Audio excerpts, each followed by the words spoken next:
the day the world stood still. On a crisp November afternoon in 1963, the streets of Dallas, Texas, buzzed with anticipation. Crowds of smiling faces gathered along the motorcade route, waving small American flags as a convertible limousine approached. Inside sat a man who had captured the hopes and dreams of an entire nation. A young, charismatic president alongside his elegant wife. But as the motorcade turned onto Elm Street, cheers gave way to screams. In the blink of an eye, joy turned to terror, and history was forever altered. Shots rang out, shattering the air and leaving behind a trail of unanswered questions that would haunt generations. Who really pulled the trigger? Was it a lone gunman, or something far more complex?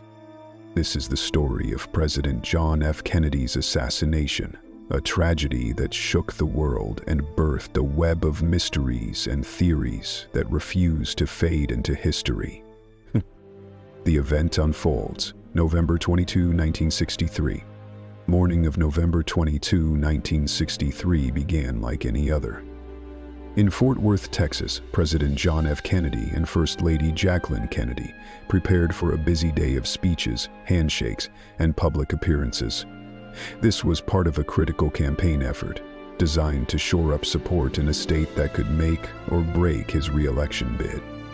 By 11:37 a.m., Air Force One touched down at Love Field in Dallas. The Kennedys stepped out, greeted by a sea of supporters eager to catch a glimpse of America's first family.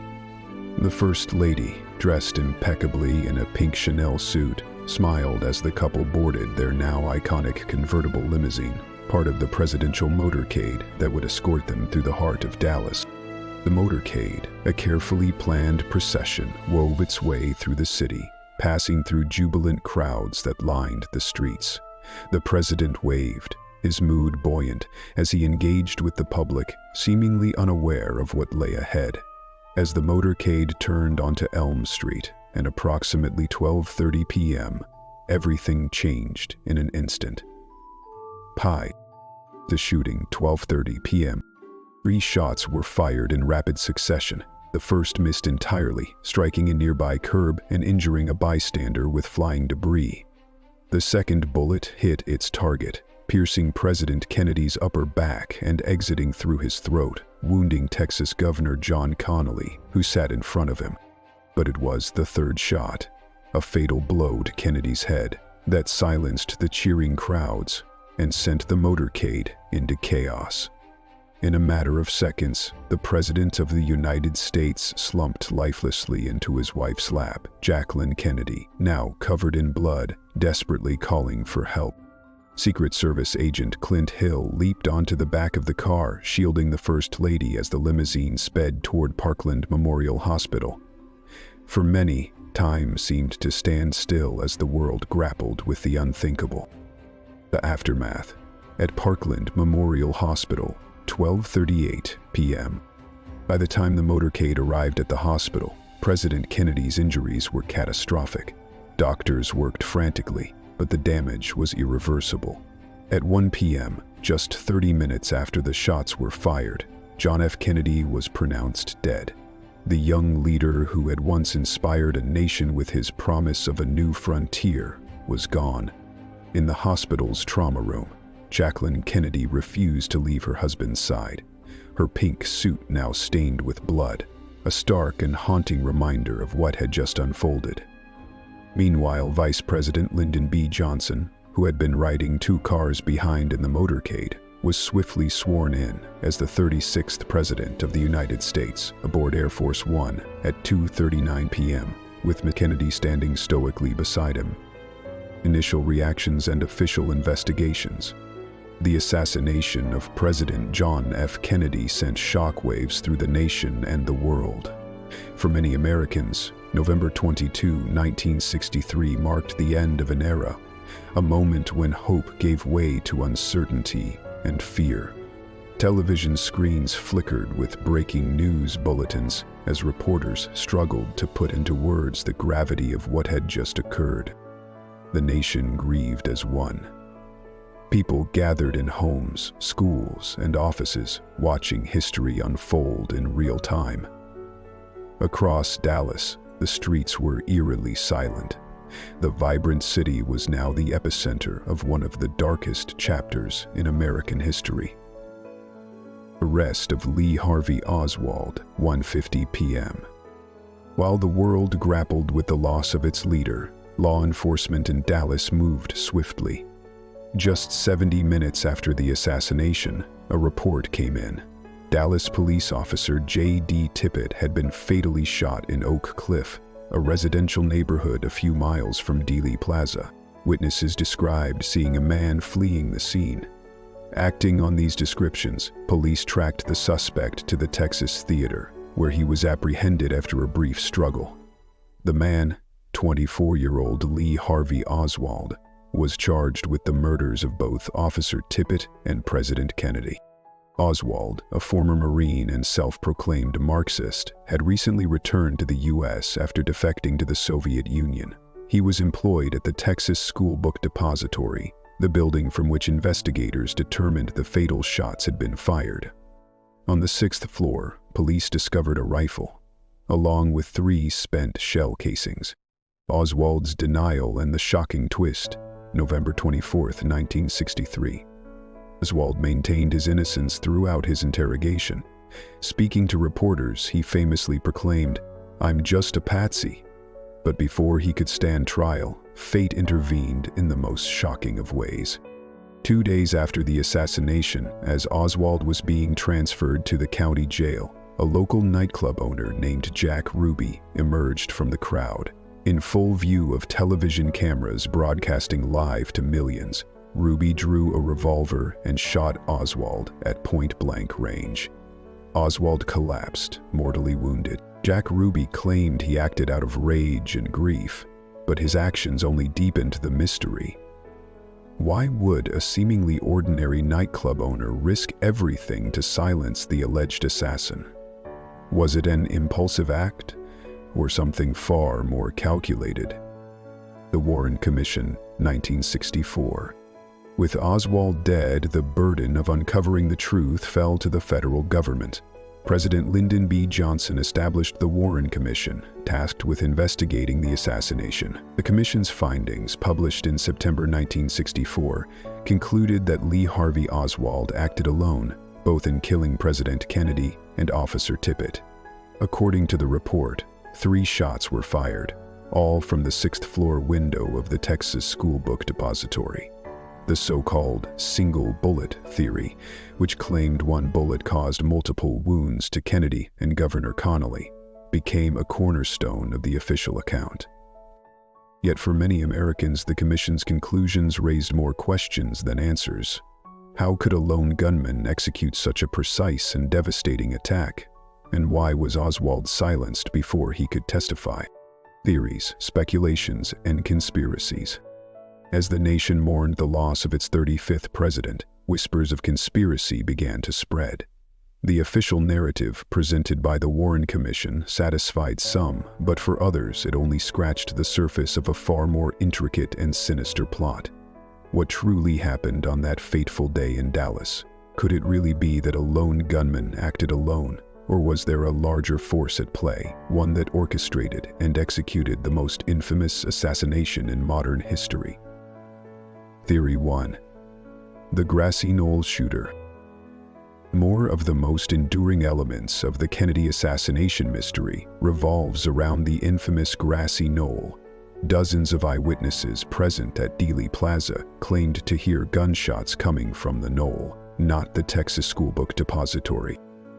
Several eyewitnesses ran toward the area immediately after the shots, believing the assassin, or one of them, was hiding there. Even the Zapruder film, the chilling home movie capturing the assassination, shows President Kennedy's head moving backward, which some argue is evidence of a shot from the front. Despite these accounts, no evidence of a second shooter was found. But conspiracy theorists have long pointed to the testimony of witnesses who claimed to see suspicious figures near the knoll, figures that vanished before law enforcement could investigate. Could this grassy knoll hold the key to unlocking the truth? Theory 2. The CIA's involvement. The Central Intelligence Agency, shrouded in secrecy and power, has been at the heart of many Kennedy assassination theories. Some argue that JFK's foreign policies, particularly his decisions regarding Cuba, put him at odds with the agency. Following the disastrous Bay of Pigs invasion in 1961, President Kennedy reportedly vowed to splinter the CIA into 1,000 pieces and scatter it to the winds. Did these words seal his fate? Former CIA operatives, rogue agents, or even a coordinated plot? Some believe the CIA orchestrated the assassination to protect its interests. A declassified memo revealed that Oswald had been under surveillance by the agency before the assassination, fueling suspicions of its deeper involvement. Theory 3. The mob connection. Others turn to organized crime, a world intertwined with politics and power during the 1960s. The mob, allegedly angered by Kennedy's crackdown on organized crime spearheaded by his brother, Attorney General Robert F. Kennedy, had motives to act. Jack Ruby, the man who silenced Oswald, was rumored to have connections to the mafia. Was Ruby's act of violence a desperate bid to protect mob secrets, or was he merely a grief-stricken citizen, as he claimed? Testimonies from mob informants over the years have added fuel to this theory, suggesting that the assassination might have been a calculated response to the Kennedys' war on crime. Theory 4. International plot. The Soviet Union or Cuba. The Cold War tensions of the early 1960s made Kennedy a polarizing figure on the global stage. His staunch anti-communist stance and the Cuban Missile Crisis positioned him as a formidable adversary to both the Soviet Union and Cuba. Lee Harvey Oswald's own ties to the Soviet Union and his open admiration for Fidel Castro led some to speculate that Kennedy's assassination was a retaliatory act orchestrated by foreign powers. Defectors from the Soviet bloc and Cuban informants have occasionally hinted at knowledge of such a plot, but no definitive evidence has ever surfaced. Was Oswald a pawn in a global game of Cold War chess? Or was this yet another dead end in the search for truth?